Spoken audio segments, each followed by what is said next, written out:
بھائی صاحب، سب سے اہم خبر آج کی قومی سلامتی کمیٹی کا اجلاس ہے اور بڑے اہم فیصلے جو ہیں وہ اس میں لیے گئے۔ دیکھیے، یہ کمیٹی کے اجلاس کی بات ہم ضرور کریں گے اور یہ بہت ہی اہم آج کی بھی میٹنگ تھی۔ کل بھی ایک بہت اہم میٹنگ ہوئی تھی جس کو کور کمانڈرز کی میٹنگ کہتے ہیں۔ یہ سب کچھ کیوں ہو رہا ہے، اس کے لیے تھوڑا سا میرے خیال سے اگر آپ ریکال کی اجازت دیں گی مجھے تو ہم تھوڑا سا ریکال کر لیتے ہیں کہ 2013 میں جب عمران خان صاحب نے انتخابی سیاست شروع کی یا اس کا حصہ بنے تو ان کو ملٹری اسٹیبلشمنٹ کی، اور جس کو ہم جنرلی کہتے ہیں کہ جی اسٹیبلشمنٹ ہے تو ایک ہی نا، دو تو نہیں ہے، اس کی سرپرستی حاصل رہی۔ اور آپ کو یہ حیرت ہوگی کہ ایک ایسا تاثر ابھرا کہ جو پی ٹی آئی کے لوگ ہیں، جو پی ٹی آئی کی لیڈرشپ ہے، ان کی طرف کوئی لا انفورسر آنکھ اٹھا کے نہیں دیکھ سکتا۔ یعنی 126 دنوں کا جو دھرنا ہے 2014 کو، اس کی اگر آپ مثال لے لیں تو آپ کو پتہ چلے گا کہ اس میں انہوں نے ایک تو سول نافرمانی کی تاریخ شروع کرنے کی دھمکی دی، پھر انہوں نے بجلی کے اور اس کے بل جلائے، آگ لگائی ان کو، اور پھر انہوں نے مشورہ دیا اوورسیز پاکستانیز کو کہ اپنا سرمایہ بینکوں سے نکال کر ہنڈی کے ذریعے بھیجیں۔ آپ کو یاد ہوگا نا یہ سارا کچھ۔ تو یہ سہولت کاری جو ہے 10 سال تک حاصل رہی ہے پی ٹی آئی کو، 10 سال تک کسی نے نہیں پوچھا انہیں۔ اچھے دنوں کی یاد دلانے کا میں اس کے بغیر ہم یہ جسٹیفائی نہیں کر پائیں گے نا، مطلب اس کے لیے بہت ضروری ہے یہ کرنا۔ 10 سال تک یہ سہولت کاری جو ہے یہ تمام افراد نے جو ہے اس کو انجوائے کیا ہے، اور اسی ماحول میں ان تمام ورکرز کی جن کو کبھی کبھی خان صاحب ٹائیگرز کے نام سے پکارتے ہیں، ان کی ٹریننگ ہوئی کہ جو مرضی کرو، جو دل میں آئے کرو، کوئی تمہاری طرف آنکھ اٹھا کے نہیں دیکھ سکتا۔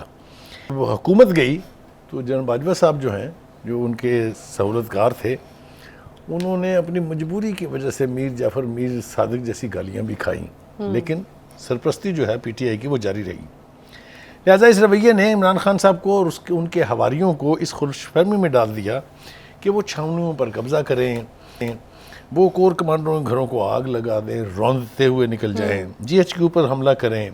یہ ان کا حق ہے، کوئی ان کو پوچھنے والا نہیں ہے۔ فوج کی اس قربرداری اور سہولت کاری کا سب سے بڑا شکار جو ہے وہ پولیس رہی ہے ایک طویل عرصے تک، جس پر پی ٹی آئی کے ٹائیگرز نے دشنام ترازی، تشدد، وردیاں پھاڑنا، یہ کوئی میں ہوا میں باتیں نہیں کر رہا ہوں، میں آپ کو ریکال کر کے صرف یہاں تک لانا چاہ رہا ہوں جس کی ہم نے بات کرنی ہے آج۔ اس رویے کا ایک ثبوت 2014 کے 126 دن کے دھرنے میں وہ ایس ایس پی کی پٹائی ہے، اگر آپ کو یاد ہو، اس وقت بھی وہ سوشل میڈیا کے اوپر بہت وائرل ہوئی تھی، تو وہ ساری دنیا نے وہ تماشا دیکھا تھا۔ پہلا گرم ہوا کا جھونکا جو ہے وہ 25 مئی کو پی ٹی آئی کو ملا، جب حکیم ثناء اللہ نے ان کا وہ خواب جو تھا قبضہ کرنے کا اسلام آباد کے اوپر، اس کو چکنا چور کر دیا۔ وہ تو عمر عطا بندیال صاحب اگر ان کی عزت بچانے کے لیے مداخلت نہ کرتے تو جو حال ان کا حکیم ثناء اللہ نے کرنا تھا وہ اس کی مثال بھی تاریخ میں نہیں ملنی تھی۔ دوسری بات یہ ہے کہ عدالتیں کچھ عرصہ سے آئین سازی اور قانون سازی کا بھی کام کر رہی ہیں، جو کہ ان کا کام نہیں ہے، آئین انہیں اس کی اجازت نہیں دیتا ہے۔ اب عدالتوں کے احاطے سے آپ کسی کو گرفتار نہیں کر سکتے۔ میرا تو مشورہ یہ ہوگا کہ پھر انہیں یہ کرنا چاہیے کہ یہ سہولت جو ہے یہ خان صاحب اور ان کے ساتھیوں کے علاوہ اور کس کس کو حاصل ہے؟ کیا یہ سہولت جو ہے یہ ٹی ٹی پی کے دہشت گردوں کو بھی حاصل رہے گی کہ وہ عدالتوں میں آئے دندناتے پھریں، کوئی ان کو پوچھنے والا نہیں ہے؟ جتنی باقاعدگی سے یہ واقعات ہو رہے ہیں، اب میں آ رہا ہوں بس آپ کے سوال کی طرف آ رہا ہوں، عدالتوں کو چاہیے کہ وہ عدالتی احاطوں میں دارالمان کی طرز کے اوپر دارالضمانتیں کھول لیں، جہاں پر ملزم جو ہیں وہ استراحت فرما سکیں، 10-12 لوگ ان کو دستیاب آج ہوں۔ کل تو ویسے ان کی بہت ضرورت ہے بخاری صاحب۔ جی 10-12 لوگ ان کو یعنی گپ شپ مارنے کے لیے حاصل رہیں، جب نیند کا غلبہ ان کے اوپر وہ سو جائیں، اور پولیس باہر کھڑی انتظار کرتی رہے۔ آج کل ویسے ضرورت ہے۔ دیکھیے آج کل تو ایک مزیدار چیز اور ہے کہ عدالتوں میں ضمانت کا وہ حال ہے جس طرح سیل لگی ہوئی ہوتی ہے نا، بائی 1 get 7 free۔ اچھا یعنی آپ ایک کیس میں ضمانت کے لیے جائیں تو 7 ضمانتیں آپ کو آٹومیٹکلی فری میں مل جاتی ہیں۔ نہیں اب تو ضروری کل کی کانفرنس میں آپ کے سوال پہ آ گیا ہوں، بات یہ بہت لمبی کی جا سکتی ہے، پورا پروگرام اس پہ کیا جا سکتا ہے، لیکن میں نے اختصار سے کام لیا ہے۔ ایک تو کل جو میٹنگ ہوئی تھی کور کمانڈر کی، اس نے یہ تاثر غلط ثابت کر دیا ہے کہ فوج کے اندر کسی طرح کی ڈیوائیڈ ہے۔ آپ کو یاد ہے سوشل میڈیا کے اوپر اور پی ٹی آئی کے لیڈران پبلک سٹیٹمنٹس میں یہ کہہ رہے تھے کہ جی فوج جو ہے اس میں کوئی 4 کمانڈر کور کمانڈر کسی طرف ہیں، 6 کسی طرف ہیں. یہ سب کچھ انہوں نے کل غلط ثابت کر دیا کیونکہ all the core commanders were there and this was a unanimous decision, not a voice of dissent. ٹھیک ہو گیا جی. اب جناب یہ اتنی ساری طویل بحث میں نے کر دی. اب آپ کے سوال کی طرف. آج کی جو میٹنگ تھی نیشنل سیکورٹی کمیٹی کی، یہ کئی اعتبار سے بہت امپورٹنٹ ہے. ایک تو یہ کہ کور کمانڈرز نے جو فیصلے کیے اس کی توثیق ابھی حکومت نے کرنی ہے. صحیح. آج کی اس میٹنگ میں یقینی طور پر اس کی توثیق ہو گئی ہے اور دونوں طرف سے یہ ریزالو ہے کہ اب فوج کو، پولیس کو مزید تختہ مشق بننے نہیں دیا جائے گا. اس کے اوپر میرے خیال سے کنسنسس ہو گیا ہے. آرمی چیف جو ہیں وہ پرائم منسٹر سے علیحدگی میں بھی ملے ہیں، علیحدہ ملاقات بھی ان کی ہوئی ہے. دوسری بات یہ ہے کہ جو عمران خان صاحب کی طرف سے یہ کہا جا رہا ہے کہ جی یہ جو 9 مئی کا واقعہ ہے، 9 مئی 10 مئی 11 مئی، اس کے اندر تو ایجنسیوں کے لوگ شامل تھے اور میرے پاس تو ثبوت ہیں جی. تو اس کے اوپر 2 افراد نے ریئیکٹ کیا. ایک تو مریم نواز یہ کہتی ہیں کہ اس کا مطلب یہ ہوا کہ جو یاسمین راشد صاحبہ تھیں اس دن وہاں کور کمانڈر کی طرف لوگوں کو ترغیب دے رہی تھی کہ حملہ کر دو اس کے اوپر، اور جو دیگر لوگ وہاں پی ٹی آئی کے تھے. اس کا مطلب یہ کہ سارے ایجنسیوں کے لوگ ہیں. خان صاحب کی اس منطق کی انٹرپریشن تو یہی ہو سکتی ہے نا پھر، کیونکہ ان کی تو ویڈیوز موجود ہیں. جس کو بھی پکڑا گیا ہے، ہاتھ ڈالا گیا ہے، ان سب کی ویڈیوز موجود ہیں. خان صاحب نے بہت آرام سے کہہ دیا کہ جی پہلے تو انہوں نے، آپ کو یاد ہوگا عدالت میں یہ بیان دیا تھا کہ یہ ہمارے لوگ نہیں ہیں جی، ٹوٹلی ڈس اونڈ دیم.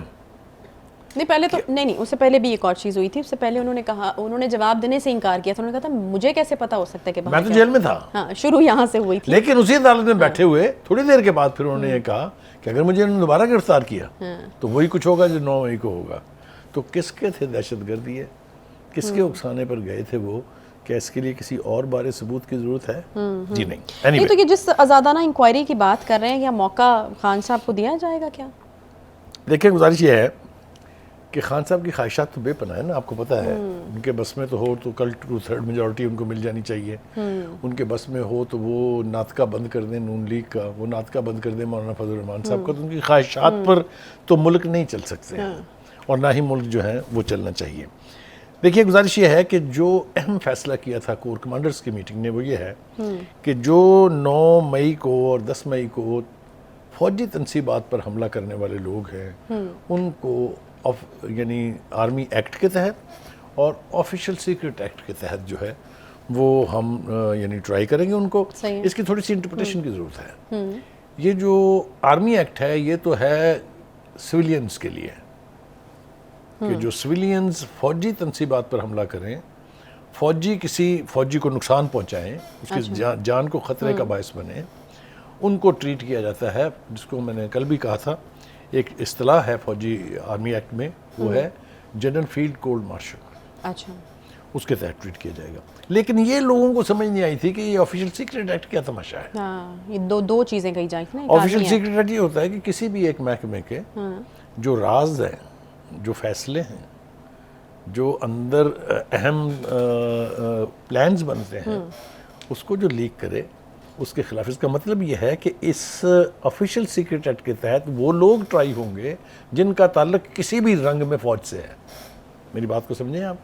اچھا ٹھیک ہے. جب کوئی محکمہ آفیشل سیکرٹ ایکٹ کی بات کرتا ہے تو وہ اپنے محکمے کے لوگوں کے بارے میں کرتا ہے، اس کا تعلق کسی اور سے نہیں ہوتا. اچھا ٹھیک ہے. اب یہ جو کل ہم نے جن کو قدوسی صاحب کی بیوائیں کہا تھا، بڑے لوگ ہیں اس میں، بے پناہ آرمی کے ویٹرن ریٹائرڈ جرنیلز ہیں، بریگیڈیئرز ہیں، کرنلز ہیں، میجر جنرلز ہیں، جنہوں نے باقاعدہ پیسے لے کے آئی ایس پی آر سے اس وقت کی حکومت کے خلاف، اس وقت کی فوج کی قیادت کے خلاف ہرزہ سرائی کی. جس قسم کی باتیں کی گئیں، جس قسم کے جو میڈیا، سوشل میڈیا ہینڈلرز تھے لندن میں بیٹھے ہیں، آپ کو حیرانگی ہوگی سن کے کہ 200-250 کے قریب ہینڈلرز جو ہیں وہ بھارت میں بیٹھے ہوئے ہیں. اب آپ کو سمجھ آ گئی ہوگی بھارت سے پیسے کیوں آتے تھے فنڈنگ کے لیے، جو فورن فنڈنگ کیس ہے، آپ کو یاد ہے نا.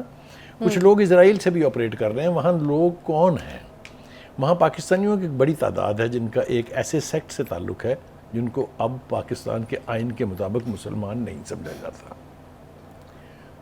وہاں بھی ہینڈلرز ہیں، سوشل میڈیا ہینڈلرز. بات سمجھ گئی ہیں نا میری آپ؟ میں زیادہ اس کی تفصیل میں جانا نہیں چاہتا ہوں. تو ان لوگوں کے خلاف بھی اب ایکشن ہوگا. آپ نے دیکھا ایک عجیب و غریب بات, ساری آلموسٹ ٹاپ لیڈرشپ جو ہے وہ گرفتار ہے نا. صحیح. کدھر ہیں ٹائیگرز, کدھر ہیں باقی کے لیڈرز؟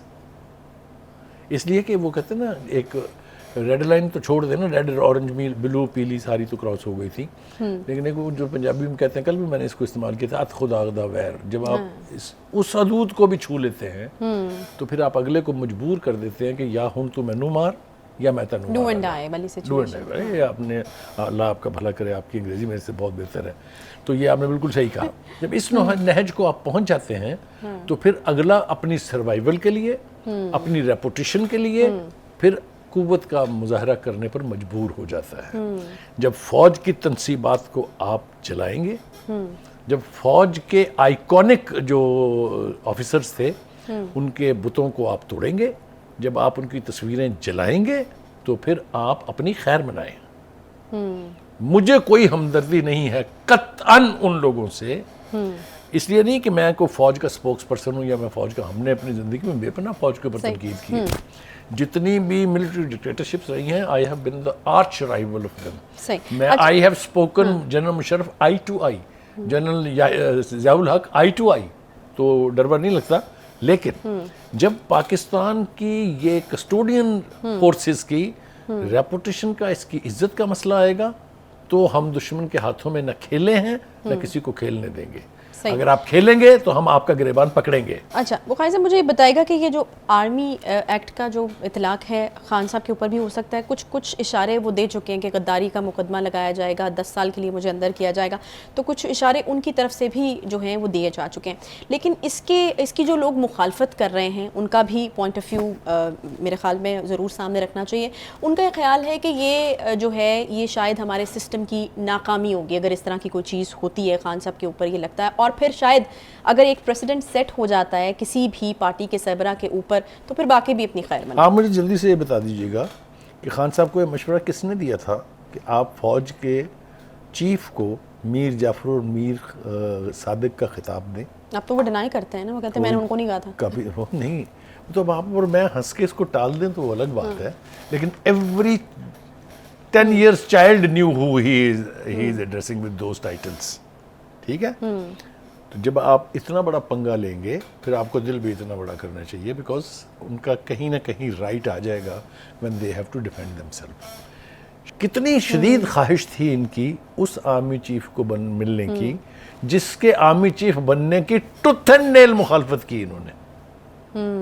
یاد ہے نا آپ کو, ہماری ایک تو ہم ایسی قوم ہیں جو بجکڑ ہیں, بھول جاتے ہیں جلدی سے, ہمیں بھولنا نہیں چاہیے. اس کی مخالفت کے اندر آپ کو یاد ہے 26 نومبر والا جو اٹیک تھا اسلام آباد کے اوپر, وہ اسی تعیناتی کو روکنے کے لیے تھا. میرے خیال سے اتنا تو ہمیں یاد رکھنا چاہیے. تو خان صاحب جب آپ آگ سے کھیلیں گے تو ہاتھ یا کچھ نہ کچھ جھلسے گا ضرور. تو میرے خیال سے ابھی بھی وقت ہے کہ خان صاحب آگ سے کھیلنے کی عادت ترک کر دیں, سیاست کریں, اپنی فوج کو فتح کرنے کے خواب دیکھنے چھوڑ دیں.